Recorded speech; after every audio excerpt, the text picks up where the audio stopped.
আর হালারা তো বুঝে না যে পাহাড় যে কি কতটুকু মূল্যায়ন বা কতটুকু কি পাবে, এটা তো বুঝেই নাই। পাহাড়টা আমার এখানে থাকা মানে আমার দেশের জন্য অনেকটা সেফ, দেশের জন্য অনেকটা সেফ না? কিন্তু এটা আমরা আসলে বুঝি না। এই যে আপনি যে কথাটা বলছেন না, ওইটাই করছে, তাই না? আমরা পাহাড় দেখি করবো। কারণ আমরা পাহাড় এলাকার মানুষ যদি তেমন বোঝা যাইতেছে যারা বর্ডার অ্যাফেয়ার বসে আছে পাহাড়ে কি দাম আছে এখন কোথায় হ্যাঁ, এখন মনে পাহাড়গুলো করেন তো যে পাহাড় সম্পদ। হয়ে গেছে সম্পদ হয়ে গেছে। এই বাগানের মধ্যে লাগালে কয় সারা হইতো গাছে। গাছের চারা হয়তো জুম চাষের ক্ষেত্রে সব দিক দিয়ে ইন্ডিয়ার তো এই জিনিসের দরকার নাই, তাদের এইগুলো প্রতীক পড়ে আছে। কিন্তু আমাদের বাংলাদেশের তো এটা একটা সম্পদ হয়ে যেত, তারা একটা চাষবাসের একটা জায়গা হইতো।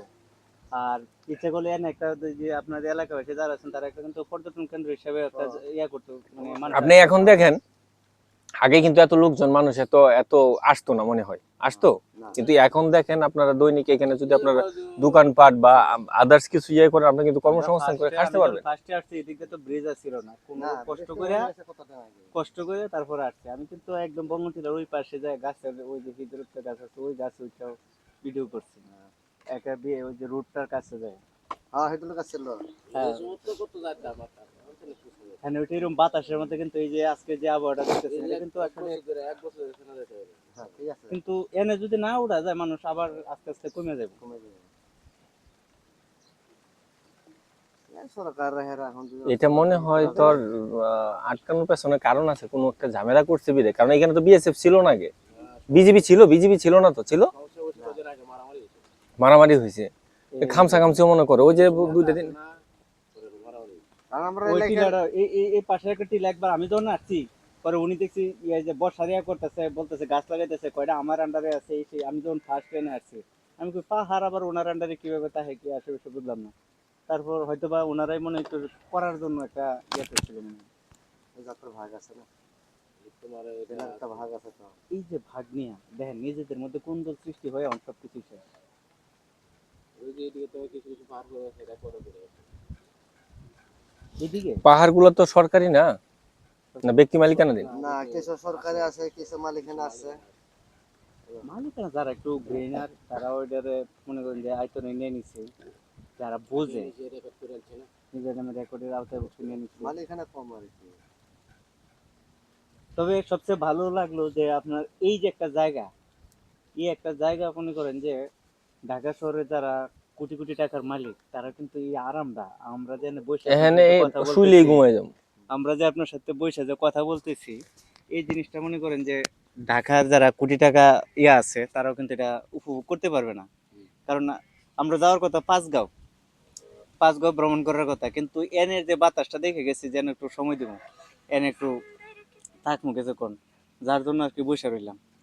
কিন্তু সবচেয়ে কষ্ট লাগছে পাহাড়টা উঠতে পারিনি, বাইরে নিয়ে এটা আসছিলাম। সবার জন্য সবার বেলায় কারণ টাকা পয়সা বড় কথা না অনেক কিছু বড় কথা কারণ ওটাই হলো মানুষের শখে হলো অনেক কিছু বড় টাকা পয়সা তেমন বড় শখটা হলো বড়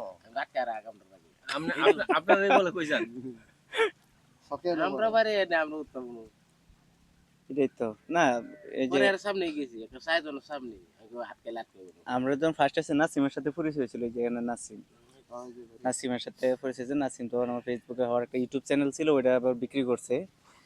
তা তখন আবার আমি খুব অনেকক্ষণ সময় এনে ঘুরছিলাম। দেখা যাক কই বলছে যে আবার ইয়া ঈদের মৌসুমটা চলে গেলে তখন আবার উপরে উঠা যাইব, তখন হয় ফোন দিব।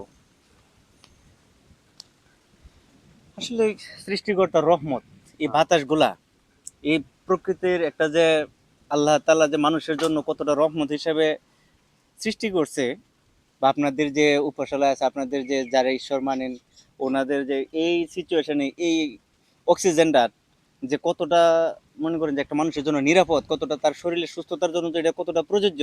ঢাকা শহরের মানুষ অসুস্থ থাকে কেন জানেন? বেশিরভাগ সময় শুধু ধুলা ভালো আর হইলো মানে বদ্ধ পরিবেশ আর হইলো বাতাসটা দূষিত, এরকম পিওর বাতাস আসলে কখনই পাওয়া সম্ভব না।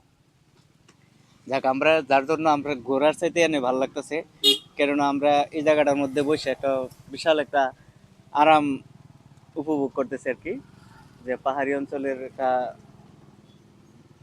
আইসা যেমন একটা সিচুয়েশনের জায়গাটা যদি আরো সুন্দর করে একটা ইয়ে করে তো সবাই এসে খাওয়া দাওয়া করতো, কিন্তু এই যে কিছু কিছু জায়গা ভেঙে গেছে, এইগুলো একটা সমস্যা।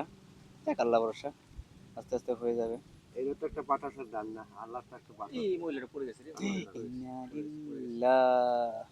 বাচ্চাও আছে, এটা কি ব্রেক করছে মনে হাই ব্রেক। যাই হোক, একটা বড় ধরনের কোনো দুর্ঘটনা ঘটে নাই, দেখ আল্লাহ ভরসা। কাছের রোড তো সমস্যা হচ্ছে না, পাশের রোডে হলে কিন্তু সমস্যা হয়ে যাচ্ছে। কি হলো তো করে পাশের রোডে হলে সমস্যা হচ্ছে।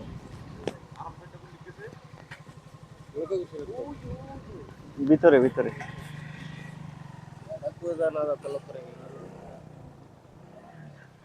কত আর 15 যাইতেছে আসতেছে।